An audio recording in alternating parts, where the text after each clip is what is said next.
बिस्मिल्लाहिर्रहमानिर्रहीम। अस्सलाम वालेकुम। आज जो मंज़र मेरे सामने था उसे देखकर मैं हैरान रह गई। एक शख्स अपनी बकरी को गले से लगाए बैठा था और उसके अर्द गिर्द लोगों का हुजूम था। मैं उस गांव की दाई थी। गांव की आधी से ज़्यादा औरतों की ज़चगी मैंने करवाई थी। सब लोग मुझ पर भरोसा करते थे। लेकिन जब मौलवी अहमद मेरे पास आया तो मैं दंग रह गई। उसने कहा, बीबी, आज आपकी ज़रूरत पड़ गई है। मैंने कहा, तुम्हें मेरी ज़रूरत कैसे पड़ गई? तुम्हारे घर में तो ऐसी कोई बात नहीं हो सकती, क्योंकि तुम्हारी 5 बीवियां हैं। उसने कहा, नहीं नहीं, मुझे आपकी ज़रूरत अपनी बीवी के लिए नहीं, मेरी बकरी रानी के लिए है। मैंने पूछा, रानी? क्या रानी के यहाँ जचगी होने वाली है? उसने कहा, हाँ, उसके यहाँ जचगी होने वाली है, अब जल्दी आ जाएं। मैं चली गई क्योंकि ये कोई मुश्किल काम नहीं था, एक बकरी की जचगी थी। मौलवी अहमद को अपनी बकरी से बहुत मोहब्बत थी। उसने उसका नाम रानी रखा था। वो उसके पीछे पागल था, उसका बहुत ख्याल रखता था। सर्दियों में उसके लिए कपड़े बनाता था और उसके लिए अलग कमरा भी बनाया था। गांव वालों को पता था कि मौलवी अहमद की जान उसकी बकरी में बसती है। वो कहता था कि जब से ये बकरी आई है मेरे हालात बदल गए हैं। बकरी भी बहुत खूबसूरत थी, लंबी सफ़ेद रंग की। ऐसी बकरी मैंने ज़िंदगी में नहीं देखी थी।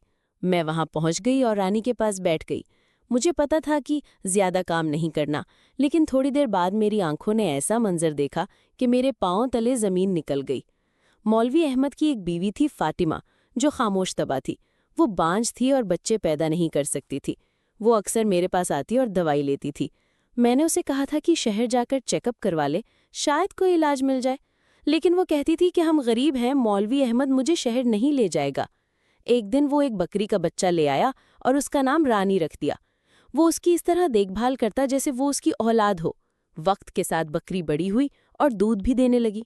आज सुबह जब मेरी आंख खुली तो मौलवी अहमद दरवाजे पर खड़ा था। कहने लगा, बीबी, मेरी बकरी की जचकी होने वाली है, आप मदद करें। मैंने कहा, लेकिन तेरी बकरी तो अकेली है। उसने कहा, मुझे नहीं पता, बस आप चलें। मैं उसके साथ चली गई। रानी बीमार सी लग रही थी। मैंने अपना हुक्का साथ रख लिया और बैठ गई। थोड़ी देर बाद मुझे एक नौमौलूद बच्चे के रोने की आवाज़ सुनाई दी। मैं हैरान हो गई कि ये आवाज़ कहाँ से आ रही है। जब गौर से देखा तो रानी के पास एक बच्चा पड़ा था जो रो रहा था। मैंने बच्चे को उठाया और चादर में लपेट लिया। बाहर निकलकर देखा तो मौलवी अहमद की बीवी फातिमा और एक और औरत खड़ी थीं। उन्होंने बच्चा देखकर पूछा, ये बच्चा कहाँ से आया? मैंने कहा, मुझे खुद नहीं पता, लेकिन इसे संभालो वरना बीमार हो जाएगा। फातिमा ने बच्चा ले लिया और अंदर चली गई। मौलवी अहमद ने पूछा, रानी कैसी है? मैंने कहा, रानी ठीक है, लेकिन बहुत से मामलात खराब हैं। तेरी बकरी के यहाँ इंसानी बच्चा पैदा हुआ है। वो हैरान रह गया और कहने लगा, ये क्या मजाक है?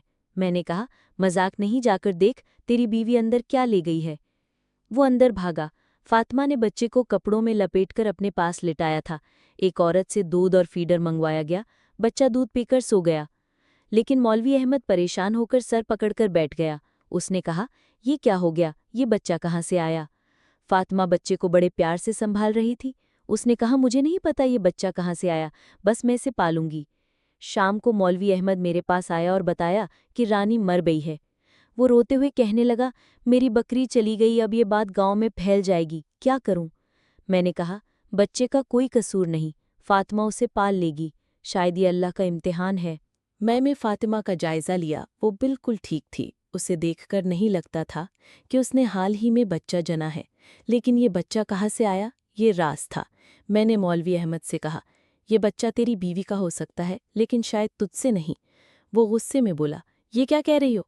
मैंने कहा, फातिमा इस बच्चे से बहुत मोहब्बत कर रही है, जैसे माँ अपनी औलाद से करती है। वक्त गुजरा तो मौलवी अहमद के हालात बेहतर हो गए। उसके घर में दौलत आ गई। अब वो भी इस बच्चे से प्यार करता है। फातिमा खुश है। रानी के बारे में किसी को कुछ न पता चला। शायद ये अल्लाह की तरफ से एक सबक था। अगर ये कहानी आपको पसंद आई तो इसे लाइक करें और ऐसी मज़ीद कहानियों के लिए हमारे चैनल को सब्सक्राइब करें। कहानी सुनने का शुक्रिया। अगली वीडियो में मुलाकात होगी। तब तक के लिए अल्लाह हाफ़िज़।